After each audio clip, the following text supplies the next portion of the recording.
Hey everybody, welcome back to the Hard4Games channel. I'm your host Tony. Today we are covering and showcasing multiple unfinished builds of Epic Mickey 2, The Power of Two. Now these builds were found by Andrew on this Wii RTV-H unit.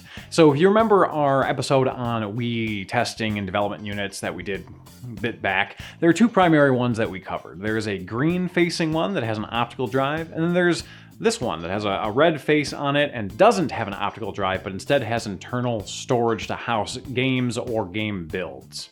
Now, it just so happened that this reader had content on all 8 of its discs. Now, to clarify how this works, again, it's internal storage, but the internal storage is sort of mimicking like up to 8 discs. Basically, it's sort of partitioned or sectioned off to be sort of separate entities that you can choose from. So basically, you boot the thing up, you press the disc change button, cycle through the different sections via these lights right here and this button. Once you get the one that you want, you press the insert button, and if there's something on that particular disc or space of the internal storage representing the disc, it will boot.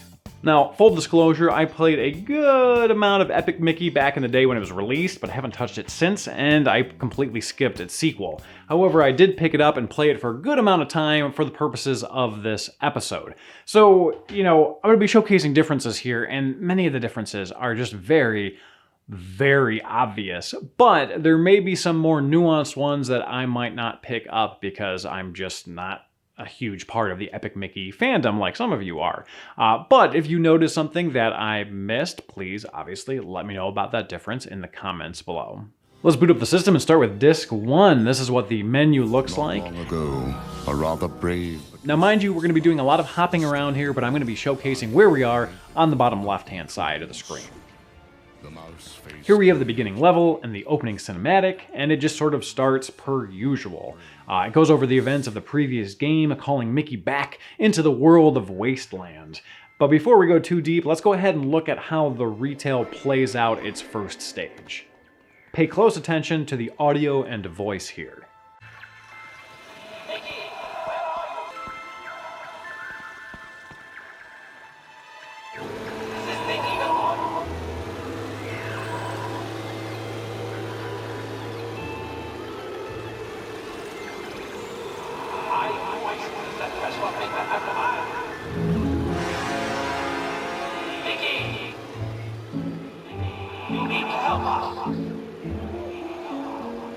Sending you to a place.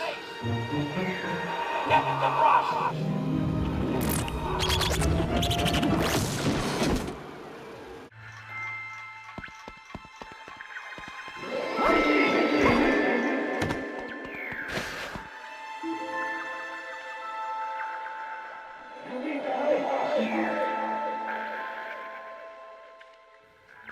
Now here's disc 1. The audio of Gus is much more muffled. It's harder to hear, it's reverby. There's also no subtitles here. And strangely, there's also a bit of a ticking clock sound, which kind of adds a bit of a horror element, which I either didn't notice or didn't hear in the retail version of the game. Maybe it does play if you wait long enough, I'm not sure. The cuts between camera angles are also very jumpy in the cutscenes. Some of them actually start with Mickey hovering above the ground.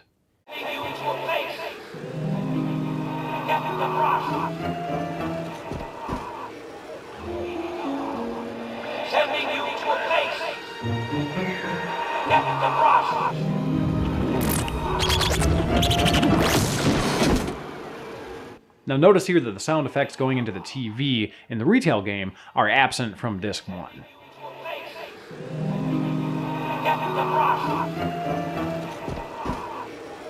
Here's disc 2. And I do want to give a little bit of background on disc 2. There's a lot of content here. Similar with disc 5, actually. There's more expansive menu system, lots of different features, lots of different glitches and crashes and bugs, but we'll get into all of that in a moment.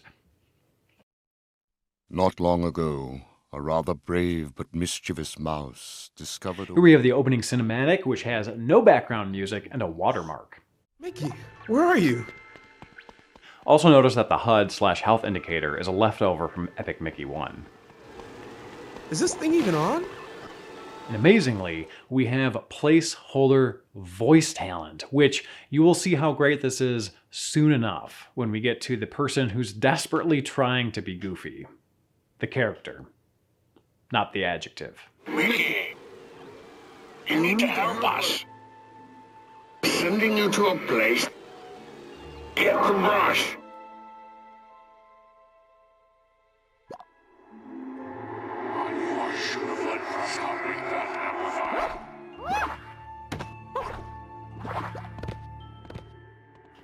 Disc 3, the audio again is very muffled here. I think even more so than the previous builds, and it's a little bit almost kind of scary sounding, I guess.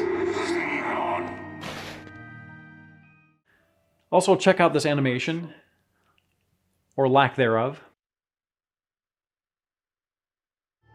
Now, Disc 6 is one of the builds that has debug features in it, including my favorite, the debug camera. Boundary break, eat your heart out.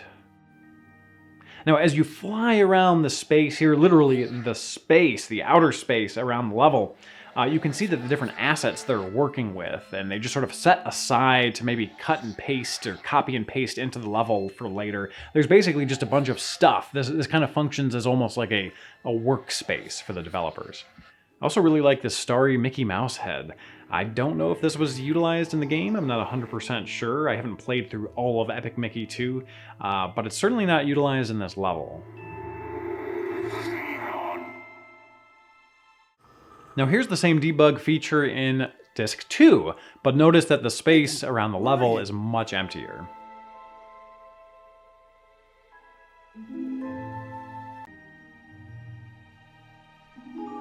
Mickey, where are you?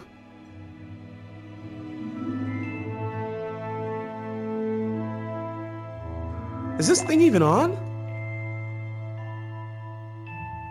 Lastly, for this particular area, here is Disc 7, seemingly the same stage, but totally glitched to hell.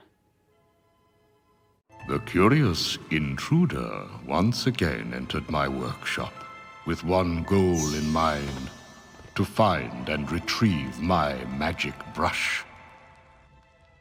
Here we have the next section of the game. Jumping back to the retail version, Mickey continues his journey here. He's got to retrieve the magic paintbrush once more and venture into Wasteland to meet up with his friends that he met in the previous game. However, the different builds seem to have different missing or even additional voiceover narration. Take a listen. The curious intruder once again entered my workshop with one goal in mind: to find and retrieve my magic brush.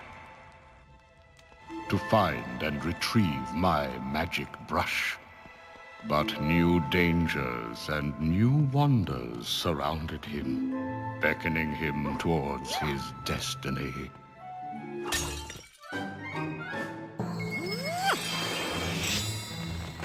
Mickey needed to retrieve my sorcerer's hat from its fragile cage, but how to do so?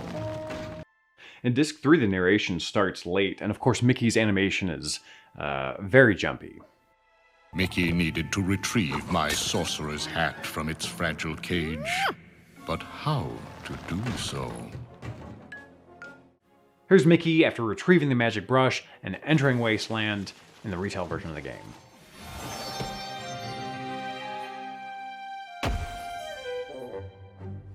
In Disc 3, it's much less fleshed out and looks like Mickey is just about to jump into a table. Here's the retail, and one of the great things about looking at these different builds is seeing how the animation in the cutscenes progressed. This is actually really interesting, especially if you're an animation buff.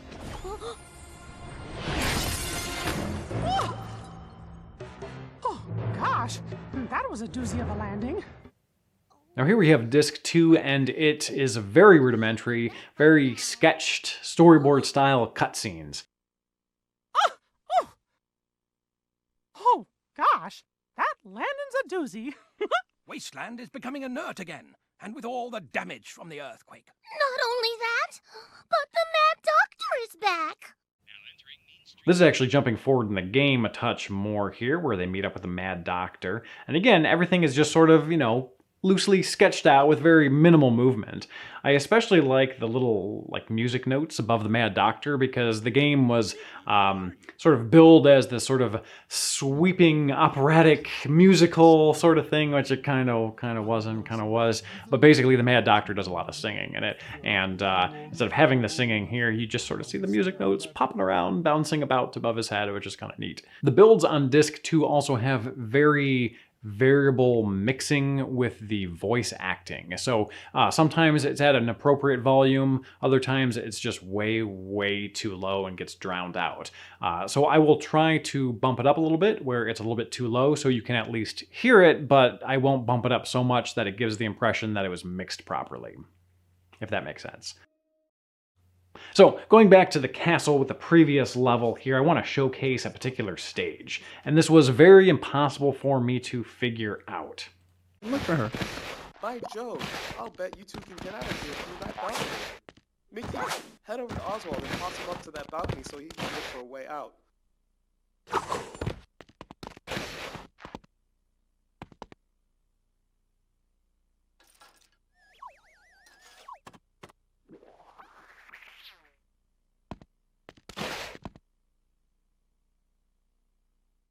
Basically, the game is asking you to lob Oswald up onto the balcony here because everything is crashing and crumbling and there are earthquakes, but for the life of me, I just can't do it. I'm pressing every single button here and just absolutely nothing is working. There also seem to be these gears that you can paint on the wall, but they don't do anything when you paint them, so I'm wondering if maybe it was just a holdover from a previous build of the game.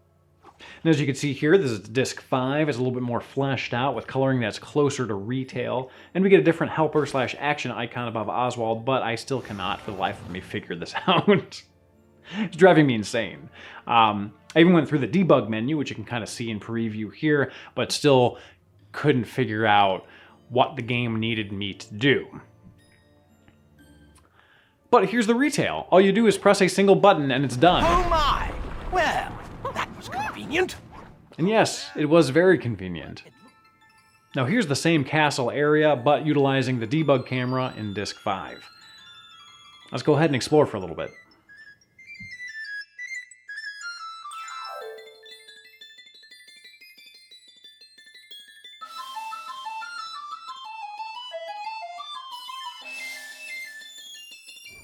Here's the DEC. It is a side-scrolling level.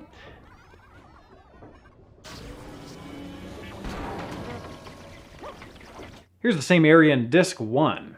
As you can see here, the eyes of the area that we came out of are a little bit brighter here compared to retail. In retail, they're a little bit duller and more muted. Here we have disc 2, again continuing that theme of being a little bit more rudimentary, and early on we have a bunch of untextured assets. They're just sort of green.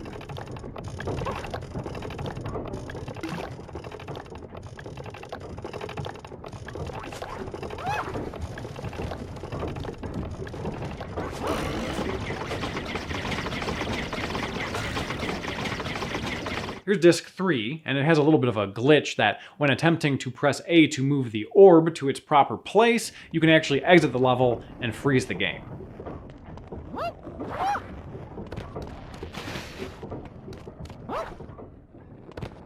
Do you wish to enter the elevator Mean Street North?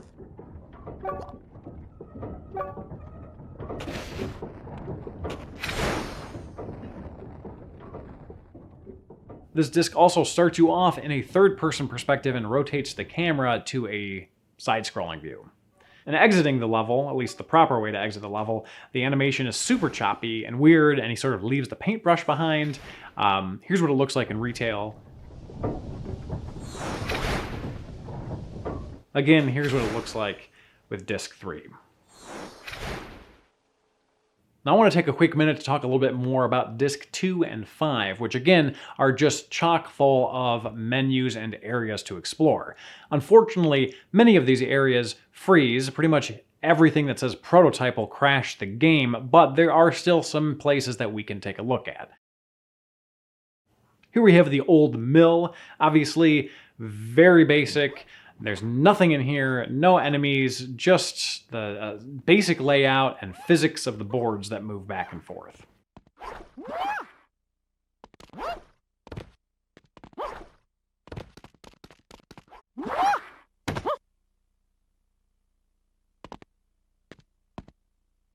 I also want to highlight Oswald's entrance to some of these levels.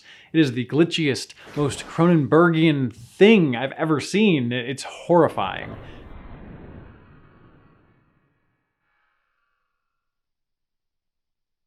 Here's an AI test. Basically, you go into a stage where you can select different enemies, and then go into another stage where they will spawn and you can interact with them.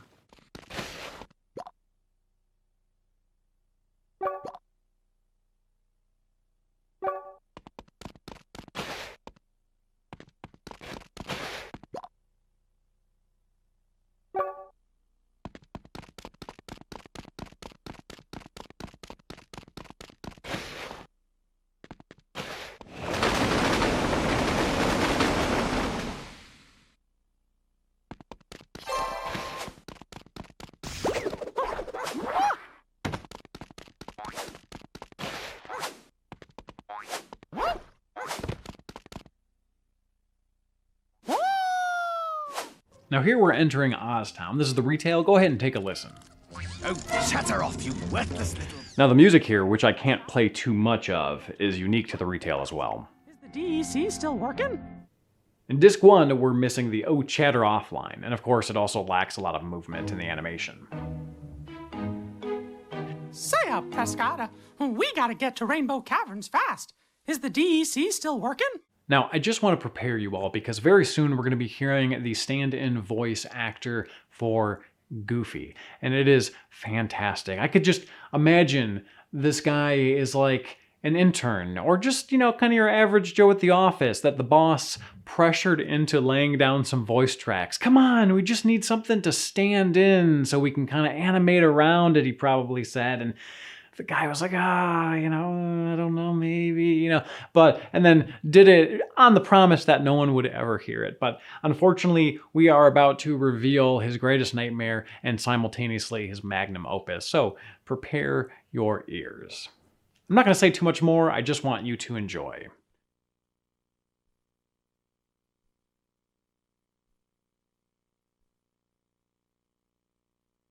Oh, chatter off, you worthless little...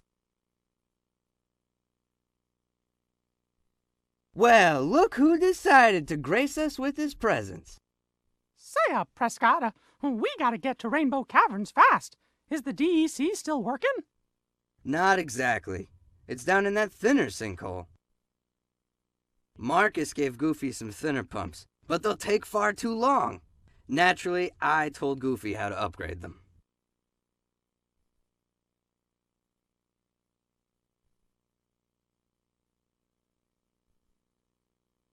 Yoo-hoo-hoo-hoo-hoo-hoo!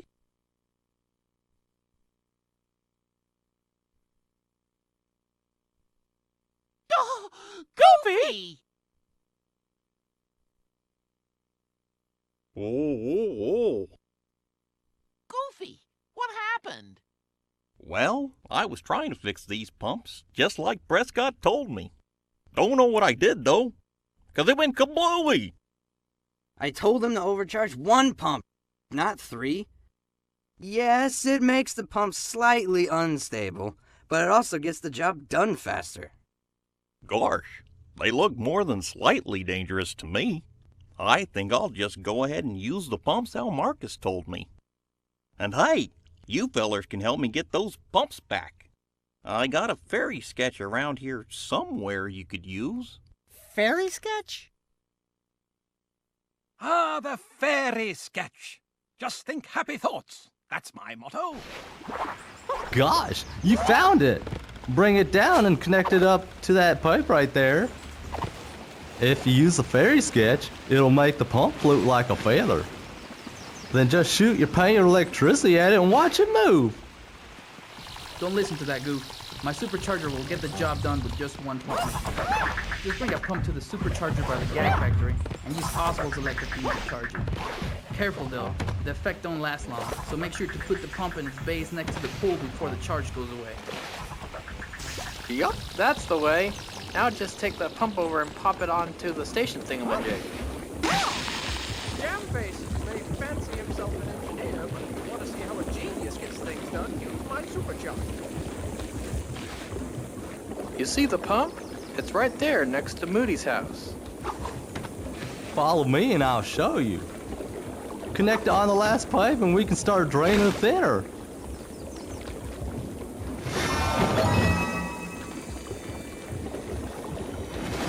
Of course. Well, that's great.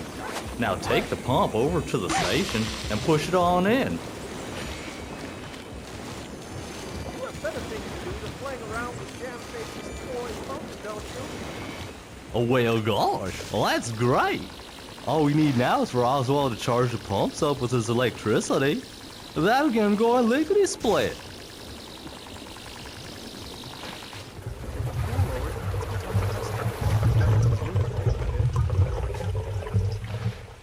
Now, before moving forward, I just want to mention there's a little mini quest here where you repair and repaint the train station. Notice the NPC is inside the station in retail. Train station into, well, that. It's a mess, right? Pulling everything out again is gonna take some muscle. And muscle isn't really my thing, you know?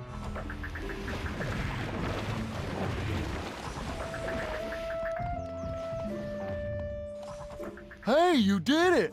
Thanks a bunch. Let me give you something for helping me out. With Disc 3, the NPC is outside and we have a different voice actor. Thanks a bunch. Let me give you something for helping me out.